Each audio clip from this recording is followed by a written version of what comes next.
आज की हमारी कहानी का शीर्षक है असली गहना। एक राजा थे, उनका नाम था चक्रवेणु। वह बड़े ही धर्मात्मा थे। राजा जनता से जो भी कर लेते थे सब जनहित में ही खर्चा करते थे।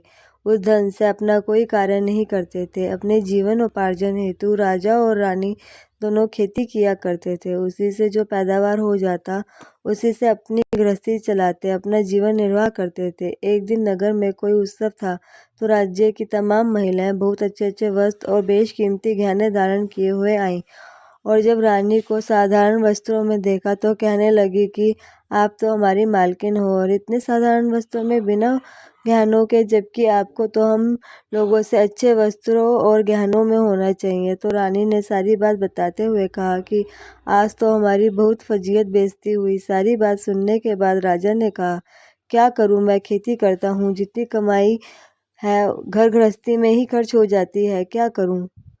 प्रजा से आया धन मैं उन्हीं पर खर्च कर देता हूँ, फिर भी आप परेशान ना हो। दूसरे दिन राजा ने एक आदमी को बुलाया और कहा कि तुम लंकापति रावण के पास जाओ और कहो कि राजा चक्रवेणु ने आपसे कर मांगा है और उससे सोना ले आओ। वह व्यक्ति रावण के दरबार में गया और अपना मंतव्य बताया। इस पर रावण अट्टहास करते हुए बोला, अभी भी कितने मूर्ख लोग भरे पड़े हैं, मेरे घर देवता पानी भरते हैं, मैं कर दूंगा। उस व्यक्ति ने कहा कि कर तो आपको देना ही पड़ेगा, अगर स्वयं दे दो तो ठीक है। इस पर रावण क्रोधित होकर बोला कि ऐसा कहने की तेरी हिम्मत कैसे हुई। इस पर मंदोदरी ने कहा कि महाराज आप कर दे दो, वरना इसका परिणाम अच्छा नहीं होगा। मंदोदरी राजा चक्रवेणु के प्रभाव को जानती थी, क्योंकि वह एक पतिव्रता स्त्री थी। रावण नहीं माना। मैं आपको एक तमाशा दिखाती हूँ। रावण ठहर गया। मंदोदरी प्रतिदिन छत पर कबूतरों को दाना डाला करती थी। उस दिन भी दाना डाली, और जब कबूतर दाना चुगने लगे तो बोली कि अगर तुम सब एक भी दाना चुगो तो तुम्हें महाराज आदिराज रावण की दुहाई है, कसम है। रानी की इस बात का कबूतरों पर कोई असर नहीं हुआ और वह दाना चुगते रहे। मंदोदरी ने रावण से कहा कि देख लिया ना आपका प्रभाव।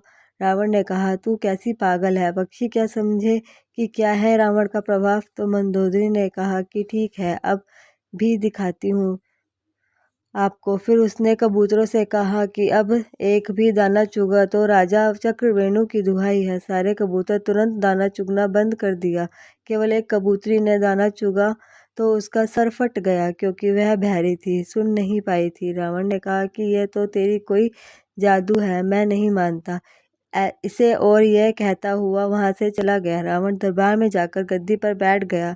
तभी राजा चक्रवेणु का वही व्यक्ति पुनः दरबार में आकर पूछा कि आपने मेरी बात पर रात में विचार किया या नहीं, आपको कर रूप में सोना देना पड़ेगा। रावण हंसकर बोला कि कैसा आदमी है हो तुम, देवता हमारे यहाँ पानी भरते हैं और हम कर देंगे। तब उस व्यक्ति ने कहा कि ठीक है, आप हमारे साथ थोड़ी देर के लिए समुद्र के किनारे चलिए। रावण किसी से डरता नहीं था, सो कहा चलो, और उसके साथ चला गया। उसने समुद्र के किनारे पहुंचकर लंका की आकृति बना दी, और जैसे 4 दरवाजे लंका में थे वैसे दरवाजे बना दिए, और रावण से पूछा कि लंका ऐसी ही है ना। तो रावण ने कहा, हाँ ऐसी ही। तो तुम तो बड़े कारीगर हो। वह आदमी बोला, अब आप ध्यान से देखें, महाराज चक्रवेणु की दुहाई है। ऐसा कहकर उसने अपना हाथ मारा और एक दरवाजे को गिरा दिया। इधर बालू से बनी लंका का एक एक हिस्सा बिखरा, उधर असली लंका का भी वही हिस्सा बिखर गया। अब वह आदमी बोला कि कर देते हो या नहीं, नहीं तो मैं अभी हाथ मारकर सारी लंका बिखेरता हूँ। रावण डर गया और बोला, हल्ला मत कर, तेरे को जितना सोना चाहिए चुपचाप लेकर चला जा। रावण उस व्यक्ति को ले जाकर कर के रूप में बहुत सारा सोना दे दिया।